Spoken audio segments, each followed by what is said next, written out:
নমস্কার। নির্ধারিত সময়ের কিছু আগেই আমি এখানে এসে পৌঁছেছি, তার কারণ আবহাওয়া অত্যন্ত খারাপ। আমাকে এই নওদার সভা করে উত্তর 24 পরগনা সন্দেশখালিতে যেতে হবে। সেখান থেকে সূর্যাস্তের আগে আমাকে আবার কলকাতায় ফিরতে হবে। সেখানেও আমার নির্দিষ্ট কিছু কর্মসূচি রয়েছে। আজকের সভার আয়োজক জেলা তৃণমূল কংগ্রেস সহ জেলা সকল নেতৃত্ব যারা রয়েছেন এবং সর্বস্তরের নির্বাচিত জনপ্রতিনিধি, নির্বাচনী প্রার্থী যারা উপস্থিত হয়েছেন, আমি অনেককে দেখতে পাচ্ছি। এখানে রবি আলদা রয়েছে, এখানে অপূর্ব সরকার ডেভিড রয়েছে, এমপি আবু তাহের খান রয়েছে, এমপি ইউসুফ পাঠান রয়েছে, শাহিনা মমতাজ রয়েছে, বাবর রয়েছে, এখানে শাওনী সিংহ রায় রয়েছে, নিয়ামত শেখ রয়েছে, আতাউর রয়েছে।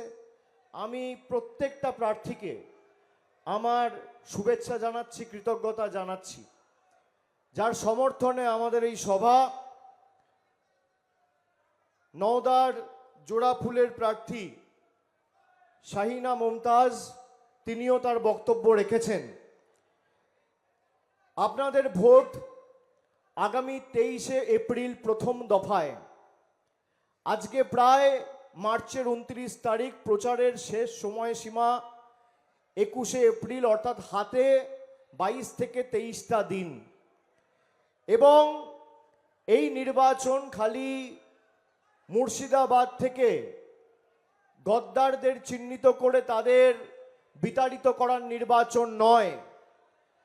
আজকে এই মুর্শিদাবাদ জেলা, যেটা অষ্টাদশ শতাব্দীতে অবিভক্ত বাংলার রাজধানী ছিল, সেখানে মানুষকে লাইনে দাঁড়িয়ে স্বাধীনতার 78 বছর পরেও নাগরিকত্বের প্রমাণ দিতে হচ্ছে। এর জন্য বিজেপি 3টে এজেন্সিকে এই জেলায় কাজে লাগিয়েছে। যে এজেন্সির দায়িত্বে রয়েছে 3টে এজেন্ট। প্রথম এজেন্টের নাম, যাকে আপনারা আজ থেকে 2 বছর আগে পরাজিত করেছিলেন, অধীর চৌধুরী।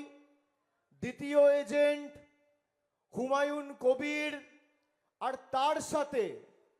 তার সাথে হাত মিলিয়েছে দিল্লির নির্বাচন কমিশনের ভ্যানিশ কুমার, মানুষের নাম কাটতে। এই 3টে এজেন্সির বিরুদ্ধে আমাদের এই লড়াই সর্বাত্মক করতে হবে। এখানে মতানৈক্য, মত পার্থক্যর কোনো জায়গা নেই। এখানে যে 14টা অঞ্চল পড়ে নওদা বিধানসভার অধীনে, বেলডাঙ্গা নর্থ 1 নম্বর ব্লকের 4টে অঞ্চল এবং নওদা ব্লকের 10টা অঞ্চল। 2024-এর ফলের নিরিখে আমরা বেলডাঙ্গার 1টি অঞ্চল, চৈতন্যপুর 2, এবং নওদায় চাঁদপুর, পাটিকাবাড়ি এবং সর্বাঙ্গপুর, এই 3টি অঞ্চলে পিছিয়ে ছিলাম। এবার প্রতিশ্রুতি নিতে হবে, প্রতিজ্ঞাবদ্ধ হতে হবে, 14টা অঞ্চলেই ব্যাপক ভোটে তৃণমূল কংগ্রেসকে জেতাতে হবে। এবং যে স্বতঃস্ফূর্ততা আমি লক্ষ্য করেছি, আমার ভাইদের এখানে, দিদি মায়েরা বৌদিরা আছেন, এখানে তৃণমূলের জয় সময়ের অপেক্ষা। দল যাকে প্রার্থী করেছে, দলের পতাকা নিয়ে, জোড়া ফুল চিহ্ন নিয়ে মানুষের কাছে পৌঁছাতে হবে। আগে নির্বাচনে জিততে হবে।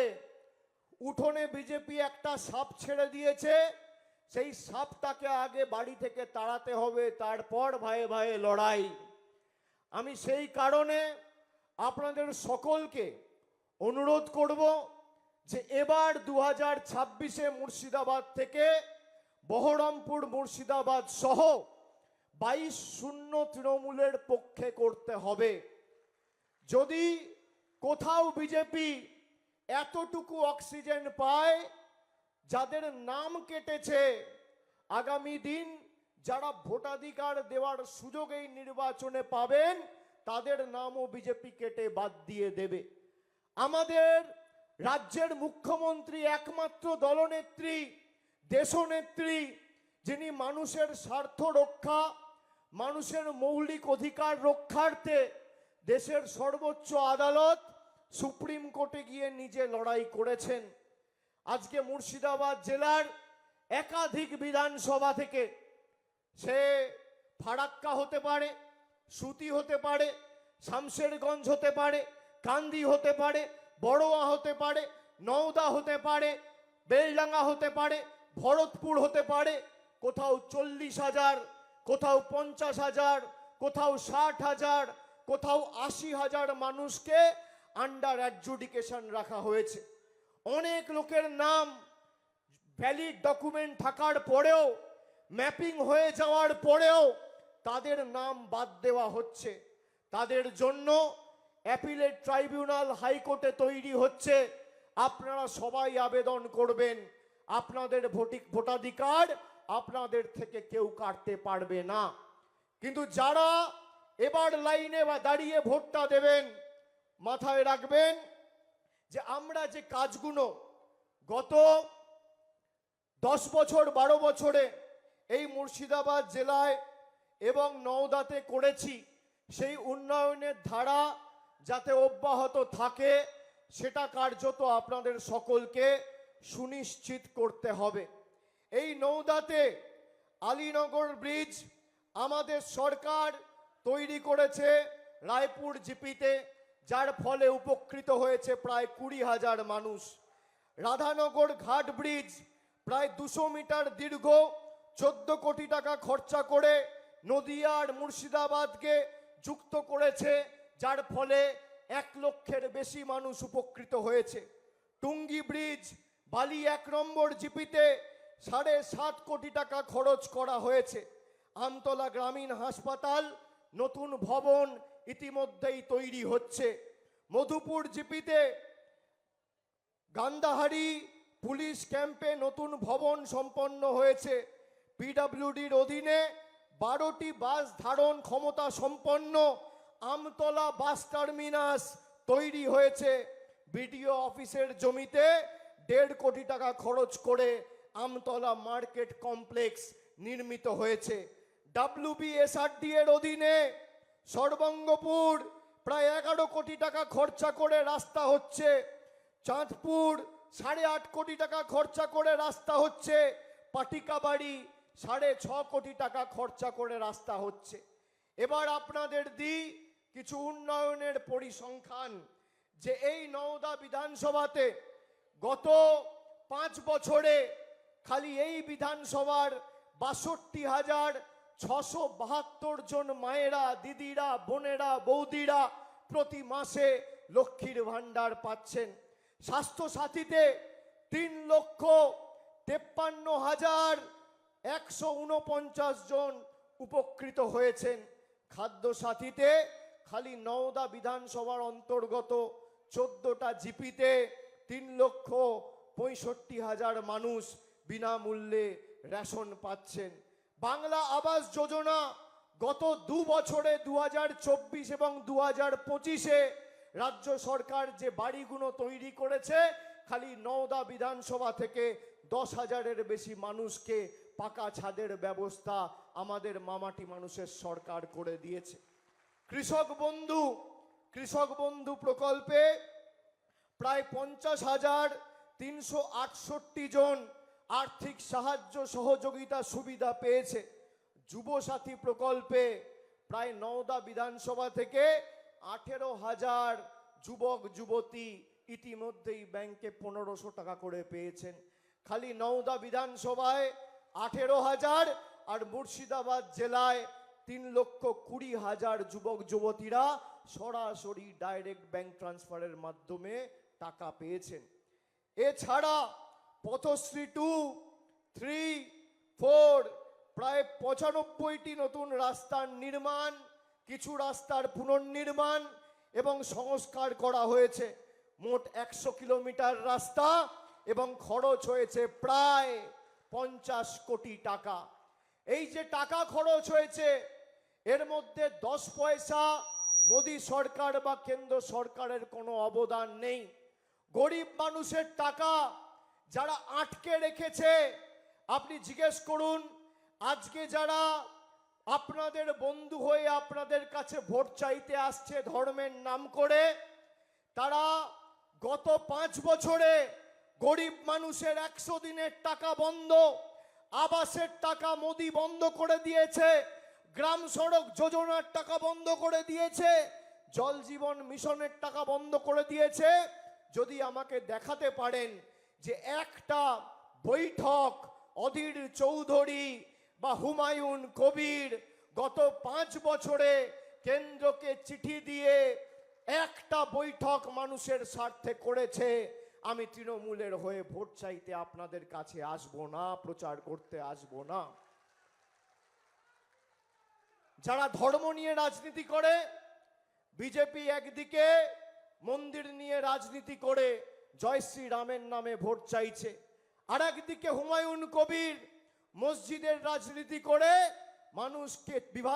মানুষকে বিভ্রান্ত করে ধর্মের নামে ভোট চাইছে। আমি মন্দির মসজিদের রাজনীতি বাড়িতে করব। আমি যখন আমার ধর্ম অবলম্বন করে মন্দিরে গিয়ে পুজো বা মসজিদে গিয়ে আল্লাহর কাছে দোয়া চাইব, আমার ধর্ম আমি বাড়িতে করব, ধর্মীয় সব প্রতিষ্ঠানে করব।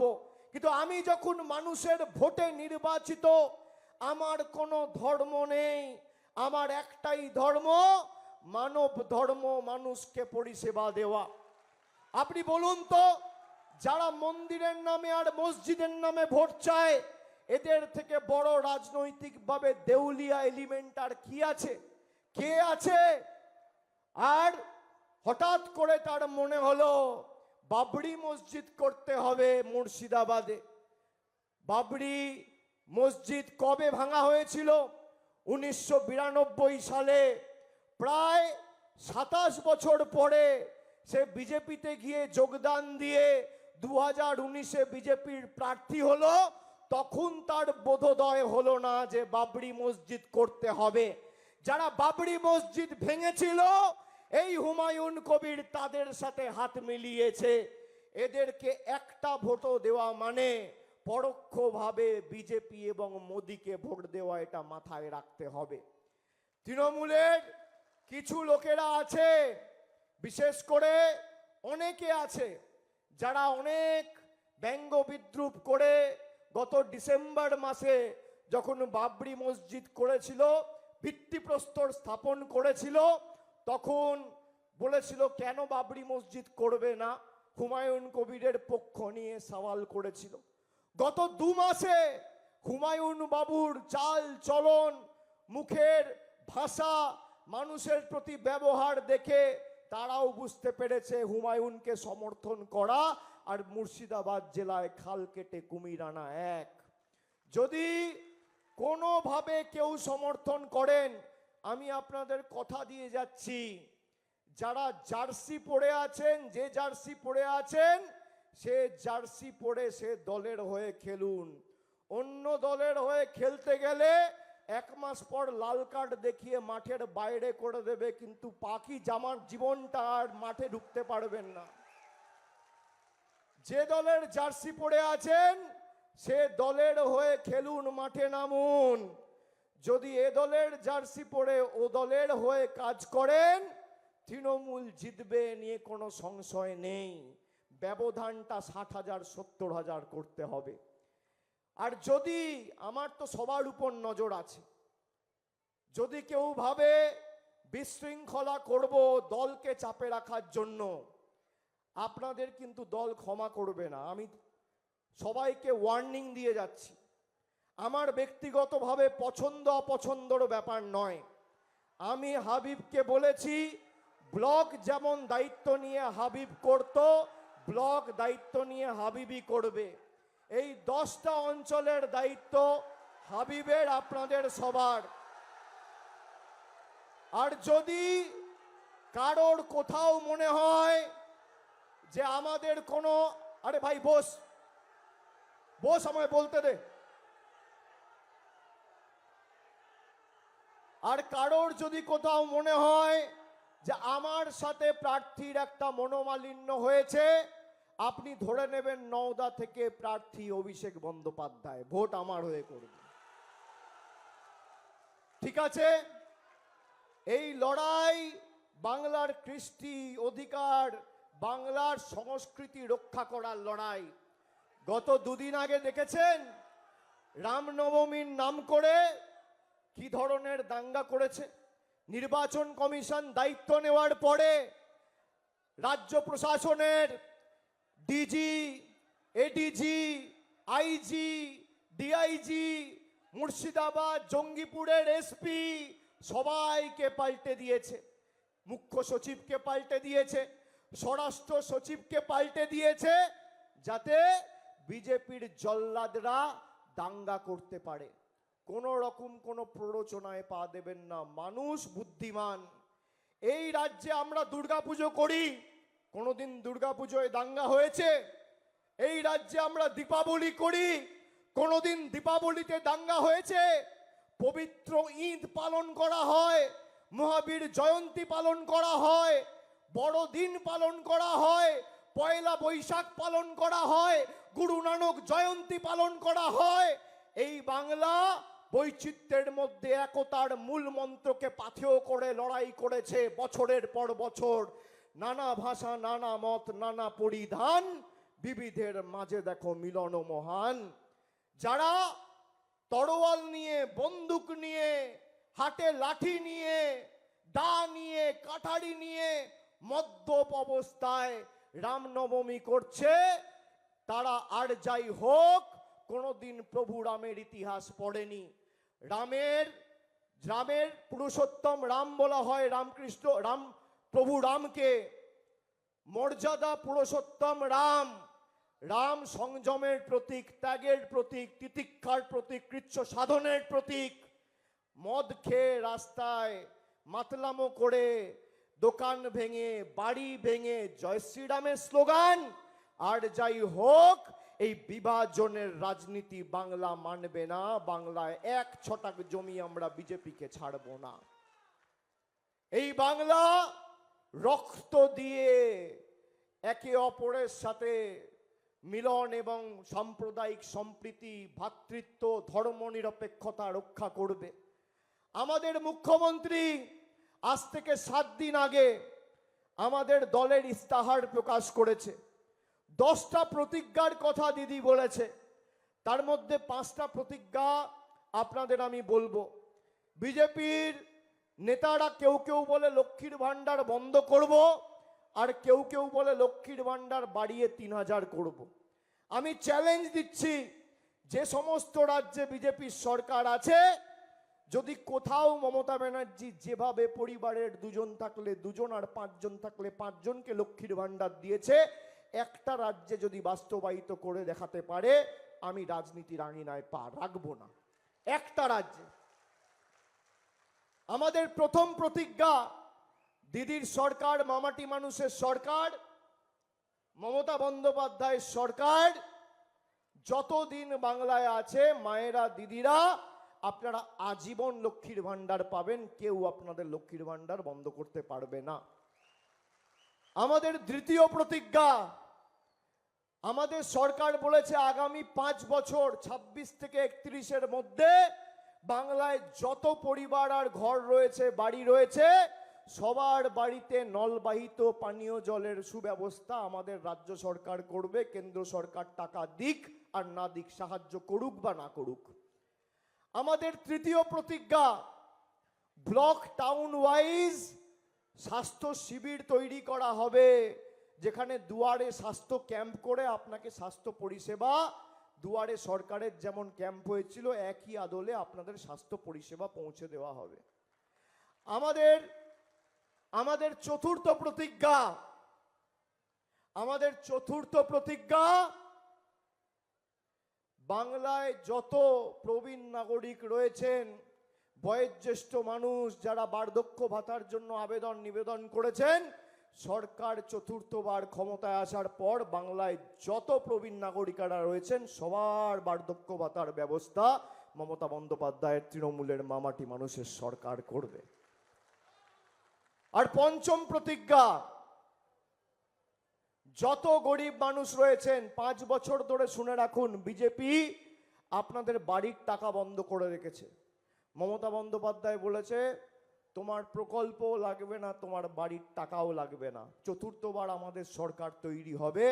বাংলায় যত প্রকৃত প্রাপক রয়েছে, গরিব মানুষ রয়েছে, যাদের মাথার উপর সত্যি ছাদের প্রয়োজন, তাদের সকলকে পাকা বাড়ি আমাদের সরকার দেবে। বাংলায় যত পরিবার রয়েছে যারা আবেদন করেছে সবার জন্য বাড়ি। এই হচ্ছে 5 প্রতিজ্ঞা। কিন্তু আমাদের মাথায় রাখতে হবে,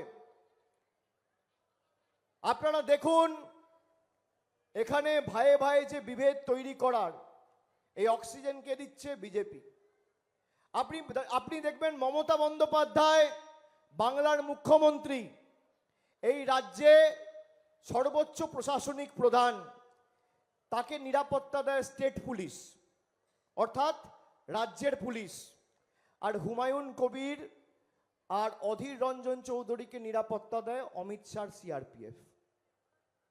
কেন? কেন? কি বাধ্যবাধকতা রয়েছে? এবার বলতেই পারে যে আমাদের রাজ্য পুলিশ যায় না।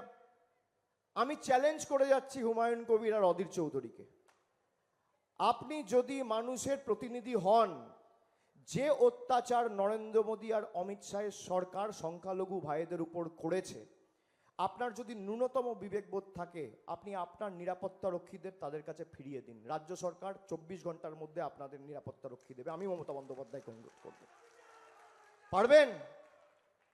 পারবেন?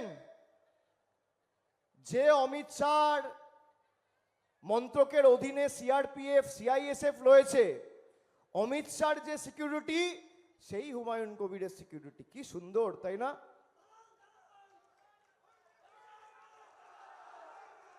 যে অমিত শাহকে নিরাপত্তা দিচ্ছে, সে অধীর চৌধুরীকে নিরাপত্তা দিচ্ছে। ভাবুন, সে এখনো এমপি নেই, তাও নিরাপত্তা পাচ্ছে। দিল্লিতে বাড়ি রয়েছে, সব এমপিদের বাড়ি চলে গেছে, অধীর চৌধুরীর বাড়ি আছে। কি সেটিং! কি সেটিং! কটা নোটিশ দিয়েছে এদেরকে ইডি সিবিআই? যারা বলে তৃণমূলের সাথে নাকি বিজেপির সেটিং, আমাকে, আমার স্ত্রীকে, আমার মাকে, আমার বাবাকে, আমার 12 বছরের মেয়ে, 5 বছরের ছেলে, কাউকে ছাড়েনি ইডি সিবিআই। যতবার ডেকেছে গেছি, আর বেরিয়ে মোদি আর অমিত শাহ বাব্বাপান্ত করেছি সিবিআই ইডি অফিসের বাইরে। এদের কি সেটিং?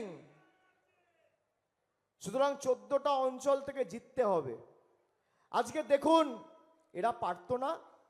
জ্ঞানেশ কুমারের কাছে গিয়ে মমতা বন্দ্যোপাধ্যায় যেভাবে, এই মুর্শিদাবাদ জেলা থেকে প্রায় 27 জন আত্মঘাতী হয়েছে এসআইআরে, 27 জন মারা গেছে। কেউ ভয়ে সুইসাইড করেছে, কেউ ফাঁস লাগিয়েছে, কেউ বিষ খেয়েছে। 27 জন আত্মঘাতী হয়েছে। কোন রাজনৈতিক দলের প্রতিনিধি পাশে গিয়ে দাঁড়িয়েছে তৃণমূল কংগ্রেস ছাড়া? যখন মানুষের অধিকার কেড়ে নেওয়া হচ্ছিল, ভোট রক্ষা শিবির করে যদি কেউ পাশে দাঁড়িয়ে থাকে, তৃণমূল কংগ্রেস দাঁড়িয়েছে, আর কেউ দাঁড়ায়নি। তাই আগামী দিন জবাবটা এমন ভাবে দিতে হবে। আর ভোট বাক্স যখন খুলবে 4 তারিখ, হুমায়ুন বাবু আর অধীর বাবু আর মোদি বাবু ভোট বাক্স খোলার পর যেন পদ্মফুলের নেতা আর এজেন্সির নেতারা, এজেন্টরা সব চোখে সর্ষে ফুল দেখে, এটা সুনিশ্চিত করতে হবে। দায়িত্ব নিচ্ছেন তো? দায়িত্ব নিচ্ছেন তো? একটা জায়গা ছাড়া যাবে না। যেখানে আমি ধরে নিচ্ছি জিতছি, সেখানে যদি 5 জনও বিভ্রান্ত হয়, তাদেরকে দিয়ে বোঝাতে হবে যে কংগ্রেসকে ভোট দেওয়া এই নির্বাচনে, বা অধীর বাবুদের ভোট দেওয়া, বা সিপিএম কে ভোট দেওয়া, বা হুমায়ুন বাবুর পার্টিকে ভোট দেওয়া মানে বিজেপিকে সমর্থন করা।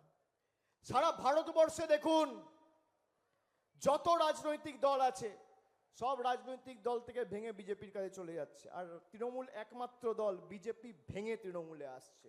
বিজেপিকে যদি ভাঙার ক্ষমতা কারোর থাকে, বিজেপিকে যদি সর্বশান্ত করার ক্ষমতা কারোর থাকে, একমাত্র বাংলার তৃণমূল কংগ্রেসের রয়েছে। ভারতবর্ষে 1550টা রাজনৈতিক দল রয়েছে, লড়াই একমাত্র তৃণমূল করছে। আপনি মেঘালয়তে দেখুন, তৃণমূল কংগ্রেস গিয়ে লড়াই করলো, আমরা 5টা এমএলএ জিতলাম, কংগ্রেস 5টা এমএলএ জিতলো, কংগ্রেসের 5 জন চলে গেছে এনডিএতে, তৃণমূলের 5 জন আজও তৃণমূলে। এটাই হচ্ছে তাদের আর আমাদের মধ্যে পার্থক্য। আর এখানে দীর্ঘদিনের একটা দাবি রয়েছে, অন্যতম গুরুত্বপূর্ণ ফসল এখানে পেঁয়াজ, একটা কোল্ড স্টোরেজের দাবি রয়েছে। আমাকে এক ডাকে অভিষেকে ফোন করে অনেকে জানিয়েছে, রাজ্য সরকার ইতিমধ্যেই বাজেটে বলেছে যে সারা বাংলা জুড়ে আমরা 50টা নতুন কোল্ড স্টোরেজ করব, তার মধ্যে আমরা এই নওদাতে পেঁয়াজের কোল্ড স্টোরেজ একটা আগামী দিন করব, আমি কথা দিয়ে যাচ্ছি। পেঁয়াজ রাখতে অসুবিধা হয় যেহেতু কোনো হিমঘর নেই, একটা বড় কোল্ড স্টোরেজ, যারা পেঁয়াজ চাষের সাথে যুক্ত তাদের সবার যাতে আগামী দিন পেঁয়াজ চাষের কোনো অসুবিধা না হয় এবং পেঁয়াজ বিক্রি করতে কোনো অসুবিধা না হয়, তার ব্যবস্থা আমাদের মামাটি মানুষের সরকার করবে। আর আগামী 23 তারিখ আমার আপনার সবার প্রার্থী, তৃণমূলের প্রার্থী, জোড়া ফুলের প্রার্থী শাহিনা মমতাজকে ঘাসের উপর জোড়া ফুল চিহ্নে ভোট দিয়ে বিপুল বিপুল ভোটে জয়যুক্ত করবেন। প্রথম দফায় আপনাদের ভোট, আর দ্বিতীয় দফায় দক্ষিণ 24 পরগনা, হাওড়া, হুগলি, কলকাতার ভোট, ডায়মন্ড হারবারে ভোট। মুর্শিদাবাদ খালি ঘাড় আর হাতটা ভাঙবে, আর আমি ডায়মন্ড হারবারে থেকে এদের কোমর আর পাটা ভেঙে বলো হলি হরি বল, এদের খাটে বহিরাগতদের খাটে তোল বলে বিদায় দেবো, কথা দিয়ে যাচ্ছি। আপনারা সকলে ভালো থাকবেন, আপনারা সুস্থ থাকবেন। আমি মুর্শিদাবাদ জেলায় আরো অন্তত পক্ষে 8-10 বার আসবো, নেত্রী আসবেন, সভা সমিতি করবে এবং আগামী দিন আপনাদের সাথে আবার দেখা হবে।